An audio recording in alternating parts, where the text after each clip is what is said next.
The Dallas Cowboys versus the Philadelphia Eagles. Unfortunately, Andy Dalton doesn't have an offensive line, and he got nailed, absolutely nailed by Bostic in Washington. That was an awful hit. I hate to see that kind of stuff. It was ridiculous. I think that was very similar to what ended Trent Green's career back in the Miami Dolphins back in the day. When you're sliding and you get whacked and then you get hit in the head and then hit the turf, it's just a disgusting hit. That was awful. But anyway, Dallas is going to be tough. I don't see Dalton back this week. That's a really nasty concussion. When he's so concussed that you have two people carrying him into the locker room, like he gets to the bench and he needs to be carried to the locker room with two guys, he's not playing this week. I'm sorry, it's just not happening. I don't care what his designation is. So you got a third-string quarterback for Dallas with no offensive line. It is not looking good. I think you can kind of start Zeke just because you got to figure he's going to get screen passes, so he'll get you some touches. But I just really... I have start grades on a few of these guys, like the receivers, Cup and Lamb and Gallup, but I don't see how you feel comfortable starting anybody with this Dallas team because their offensive line is hurt and the quarterback is just going to be up in the air. Philadelphia, look, they're getting better. They come back and they win against the Giants. They're similar to me in the Detroit Lions in that they only seem to play in the second half. A little frustrating. Deshaun Jackson out. He gave us 3 beautiful quarters, and he's out again. Deshaun Jackson. Carson Wentz, I think, is a start, though, against this Dallas Cowboys team because every quarterback that plays Dallas is a start. Look, we'll see what happens with Miles Sanders, Boston Scott, all that stuff. Start your primary Philadelphia running back. Fulgham is a definite start, slam dunk start as far as I'm concerned. And you could even go as far as to say you can start Greg Ward, but you'd have to be in a real pinch to start him. And then at tight ends, look, if Dallas Goedert isn't activated, honestly, I think you could start Richard Rodgers if you're in a super pinch. So there you go. Take it away, David. Yeah, you pretty much hit everything on the head. If Dallas Goedert is a free agent, absolutely go pick him up.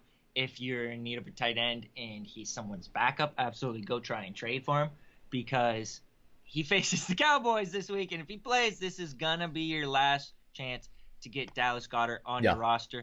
Talk about Travis Fulgham. He's just like you said, must start. He would have been on that list of receivers who have at least 5 targets and double-digit fantasy points in every game, except for his first game. He only had 3 targets, but he has made the double-digit points in every game threshold. So how can you not call him anything but a must start against the Dallas Cowboys? And just kind of hyping on. This is just the start of more to come for the Philadelphia Eagles, which I really think you need to go buy Dallas Goedert in redraft or dynasty if you need a tight end, if you're not sold on your tight end, because not only they face Dallas this week, let me just finish the schedule point. After they go on their bye, they finish out the fantasy season with the Giants, the Browns, the Seahawks, the Packers, the Saints, and then weeks 15 and 16, they got the Cardinals and the Cowboys again. So it is prime time matchups for this Eagles offense to score a lot of points. We're going to see Philadelphia go on a run here in the NFC. Dallas and the Giants, there's no really team that's playing mature football in Philadelphia. You can see the potential. They just can't string it together for 4 quarters or even 3 quarters a game. And they've been so banged up, ridiculously banged up. They have been ridiculously banged up. And I don't remember off the top of my head, I was looking, but I think Rodgers might have had 9 targets at tight ends. I mean, Philadelphia's hurting for other... 8. Okay, there you go. Look, when Goddard comes back, and Rodgers I think will still have some value there, but Goddard's going to come back. I think Fulgham at this point is locked into that wide receiver one for Philadelphia, but when Alshon Jeffrey comes back, that's going to help. It's going to help the Eagles. Stop saying his name. It's going to help. We do this all year. It's not Alshon Jeffrey that matters. It's Jalen Reagor, and he doesn't really hurt Travis Fulgham. Alshon Jeffrey is dead. No, he's not. Dead. He's not. Bury him. Get him off your rosters. Drop him. What is he still doing on your roster? He shouldn't be on your roster. I second that motion. Anyway, buy your Eagles. Completely agree. They're going to go on a run here. And Dallas Goedert, my fantasy football roster, my Premier League is so decimated by injury. Honestly, I'm going to start Kelsey and Goddard probably, because I can flex him out. He's going to have value, so pick him up. Let me hit you the line here, David. We got, let's see here. Dallas. I'm sorry? I take Philly. Dallas might guess the line. What does Bovada have, David? What do you think? With the quarterback, I'm gonna say it's gonna be 5.5 Philly. The line opened up as Dallas plus 3.5, but I checked right before this, and the line had already been bet up to Dallas plus 7.5. So Yeah, because of that quarterback situation. I'm still probably taking the Eagles, just especially if Dalton doesn't play. DiNucci, oh Lord. yeah, Whew. it's gonna Have be you ever even heard of that guy before yesterday? it's gonna be ugly for Cowboys have. fans. It's gonna be ugly. And they're so bad already. They're like in the With the Trevor. line and We're the talking Eagles, Trevor like, Lawrence blitz. territory. They could land the number 1 pick, and then what do you do with Dak at that point? You got to draft Lawrence. You got to let Dak walk. Take that compensatory pick.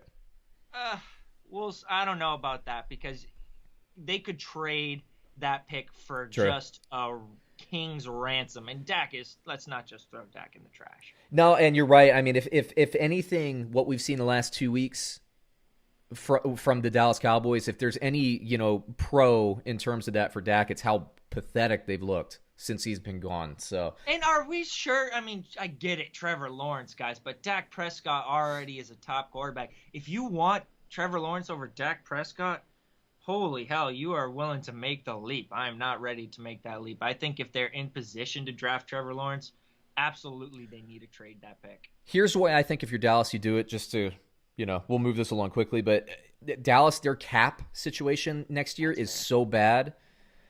You have 2 options. One, you could sign Dak, but remember the cap's dropping by like 20% next year. So a lot of teams, the Cowboys, the Eagles, and the Saints are in the most dire straits next year. I don't think they can afford to pay Dak. So you got to sign him to a cap-friendly deal, which means heavy signing bonus, low first-year salary to get over that hump. And everybody's going to be renegotiating salary. You have 2 schools of thought. One is you let Dak walk. You get Lawrence in there on the rookie deal for 4 years before you have to give him that 5-year increase. So you got time. But the Cowboys are so top-heavy with their contracts. The idea of trading that number 1 pick for a king's ransom and reloading the talent, cheap talent on rookie deals is also good. So basically, if you're a Dallas Cowboys fan at this point, I'm rooting for the number 1 pick. You got to root for that number 1 pick at this point. Okay, moving on. We got a Fitzpatrick trade? Don't root for a Fitzpatrick trade? Fitzpatrick? Is that everybody's speculating? Everybody's speculating. You're talking about Ryan Fitzpatrick? Absolutely. He could be the savior in a weak division. That's the main speculation right now. If I'm Miami, I don't do that. Unless you're getting like 2 third-round picks. Yeah, I mean, if I'm Miami, like you got to Fitzpatrick is he's a great backup quarterback. He's good for the quarterback room. If there's an injury or anything to happen, Fitzpatrick can come in. And I think Fitzpatrick is like one of the best backup quarterbacks in the league, if not the best. I haven't really taken stock. And he's just good for the development of a young quarterback to have him behind you. So if I'm Miami, I'm thinking like long-term here because Miami, like I've always been higher on Miami. This year, they're in the playoff chase. I mean, it's not outside the realm of possibility. Miami does what Baltimore did 2 years ago when they made the move from Flacco to Lamar Jackson. Maybe they run off 7 in a row, and suddenly we're looking at like a 10-3 Miami Dolphins team. Like, look, we got 7 seeds. Long term, look, if I'm Miami, Chan Gailey, I sign Fitzpatrick to a nice extension to be the backup. I do that. Okay. Now, if you get a good offer, trade offer, and you can improve I'm all about that. But I think his personality in that quarterback room, that the leadership there and the continuity, I just think he's good for that organization and what they're trying to build. So it would have to be a really good offer. Really good offer. I'm talking like at least a 2nd round pick for that. But it's Dallas. They might do that. Who knows? Anyway, next game on the list.